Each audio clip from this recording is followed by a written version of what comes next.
Hi everyone, my presentation today will be about chronic pancreatitis. I kind of tag it as a long-standing and very unpleasant insult to the pancreas. Why that? Let's find out.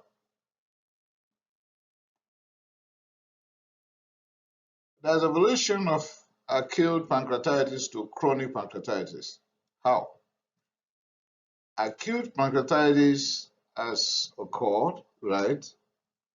Then there is possibility of that progressing to acute relapsing. In other words, there's an acute pancreatitis treated, recovered, later on relapses again. Might be due to autoimmune, due to alcohol not stopped, triglyceride, gallstones again, an infection, and all the likes. Okay, and that when it's going and coming, then you become chronic. The definitive features there are inflammation, fibrosis, the islet cells are decreased, acinar cells are also reduced.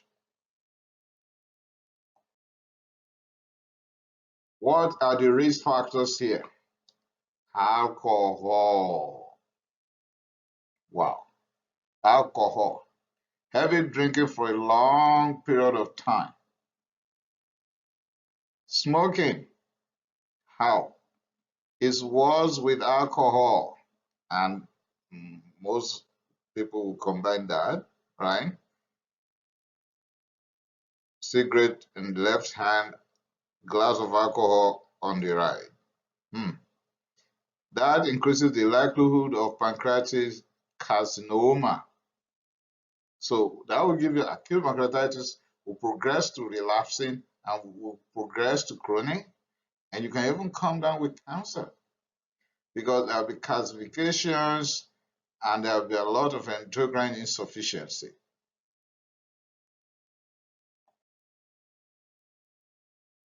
There's possibility of increased lipid, especially increased triglycerides. I have made a separate presentation and published that on acute pancreatitis and hypertriglyceridemia. That is well recognized in acute pancreatitis. It is now identified in chronic pancreatitis as well. So triglyceride is a big enemy to your pancreas. How about autoimmune? Autoimmune pancreatitis is associated with IgG4, and that is responsible also for chronic pancreatitis. Good news here is that it is treatable with steroids when the diagnosis is definitive. Genetic mutations in trypsinogen gene called PRSS1. Remember, I have mentioned this in my previous presentation on acute pancreatitis, that is an autosomal dominant pattern of inheritance. All affected family members will have diabetes mellitus and pancreatitis. Many episodes of acute pancreatitis means if the insults are repeatedly produced, that will progress to chronic pancreatitis. With what? Resultant fibrosis. And when there's fibrosis in the islet of Langerhans and all the cells, beta cells, zeta cells, what will happen to the glucagon and insulin? Down. Could be as a result of obstruction. Obstruction by what? By tumors, by stones, by scars, cysts that can block either the small or large branches of pancreatic ducts. So, whatever enzyme is produced, we're not going to get it anywhere. And when we look around for possible causes and we can't get any, we come down to one last thing in medicine, idiopathic. So we can't get a cause, we don't know. So everything is idiopathic once we don't know the cause. Laboratory investigations in chronic pancreatitis. First, fasting blood sugar. Are we dealing with DM right now? Type 1? Yeah. Let's know the sugar level so that we know how to get our insulin. Fasting lipid, particularly triglycerides, when it's greater than 1,000 milligrams per DL, we know we are in trouble. Genetic testing. If there's positive family history, and what? Something will give you a clue to do genetic testing here. If this individual is a child not taking alcohol, not sure of any autoimmune disease taking place in this child, positive family history here, or this is someone already diagnosed with cystic fibrosis, yeah, it's all genetically related. That one is autosomal recessive in inheritance. Okay, if first degree relatives have it, you screen for genetics. C-reactive protein, ESR, and IgG4 if you are suspecting autoimmune condition.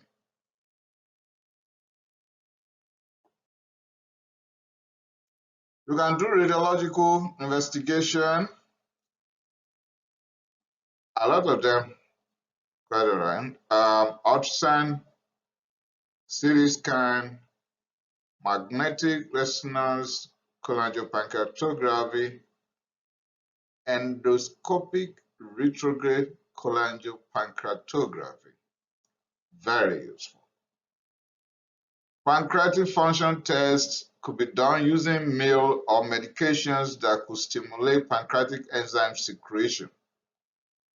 In other words, when you give the meal or the medication that will secrete the enzymes, then you ask for the enzymes and bicarbonate to know how far this pancreas is still working.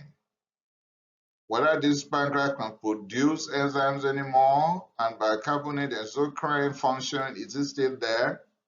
We want to find out. Secretin pancreatic testing is about 80% sensitive. When you give secretin at 0.2 to 0.4 microgram per kilogram, and you carry out your endoscopy retrograde pancreatography or you perform your pancreatic function, you know how effective that pancreas is.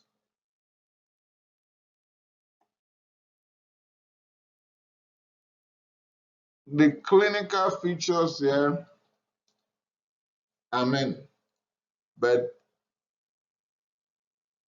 the one that I will look for the first will be pain.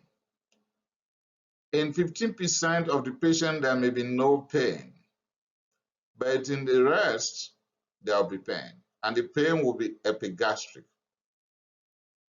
It can radiate to the back, and there's possibility of ingle finger sign relieved by leaning forward or sitting up. It may be associated with eating, particularly 15 to 30 minutes after the meal.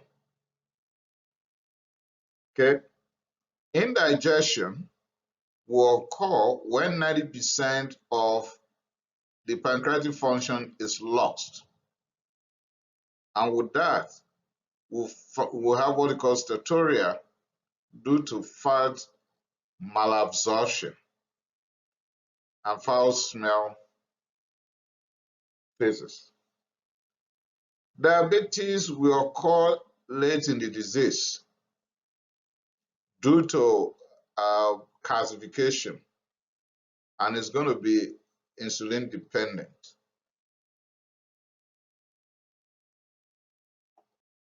There will be lower diabetic ketoacidosis.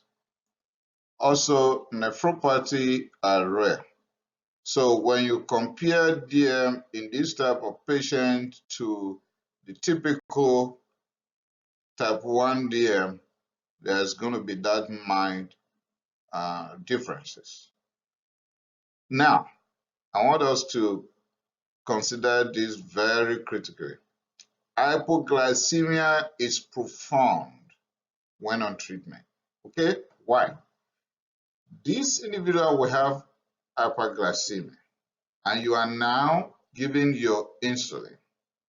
Okay, then the level of glucose will be dropping. But why will it become profound? After all other patients with insulin-dependent diabetes mellitus are treated with insulin and they are not having profound hypoglycemia. They are just having hypoglycemia. Okay, why that emphasis? It is because not only the beta cells are destroyed, that is affecting the insulin production, the other cells producing glucagon are also in trouble. And in other people where the beta cells are the ones suffering and insulin deficiency is the problem, but they have good functioning alpha cells, the glucagon is counter-regulatory.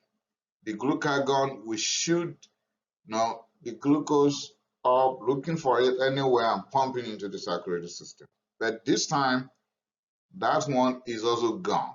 Okay, you are now giving your insulin exogenously, bringing down the glucose, and the alpha cells is not there to say, okay, the glucose level is down, let me come into action. So the exogenous insulin is just working unopposed. So the glucose level will keep dropping and dropping. There's no glucagon to counter it. Then you may ask me, is it the only glucagon that could do the job? But the effect of glucagon will be higher when the alpha cells are completely destroyed. I know growth hormone and the rest could also play roles.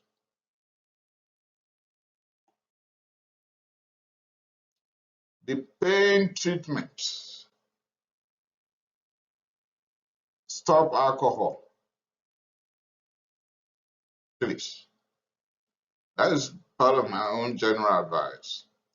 Take low fat and eat small meals. Be well hydrated. Stop smoking. If you can handle that, you have handled the cause. And you'll be free from that pain.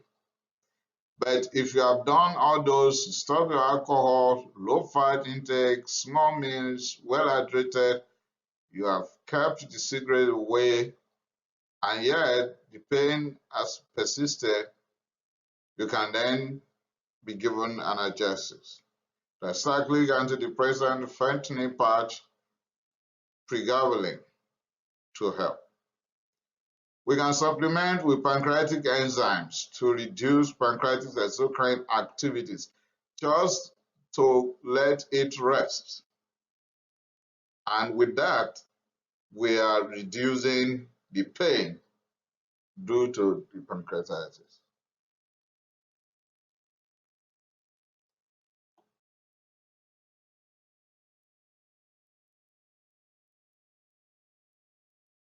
Lower your fat intake.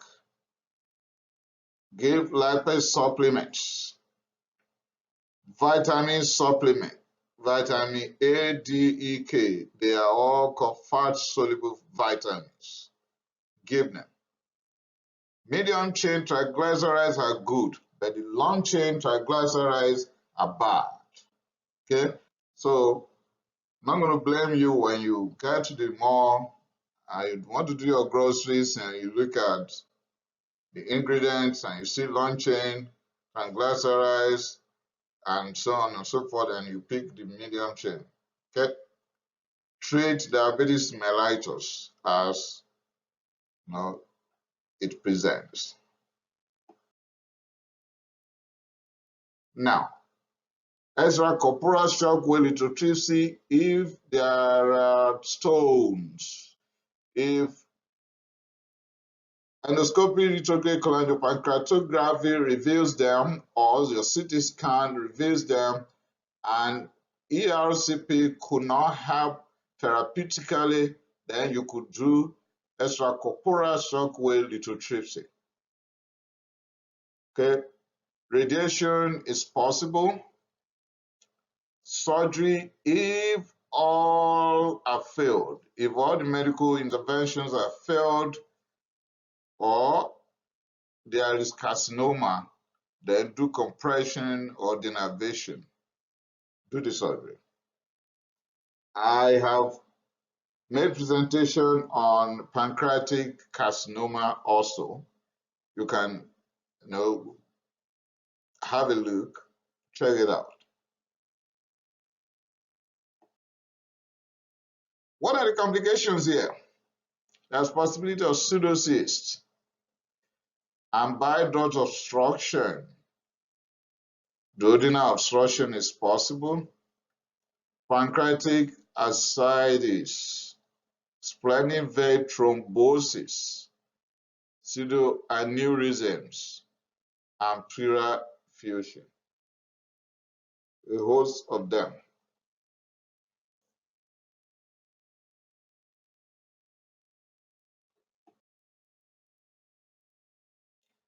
In conclusion, this will conclude my journey around the pancreas, because we have dealt with hyperglycemia and pancreatitis,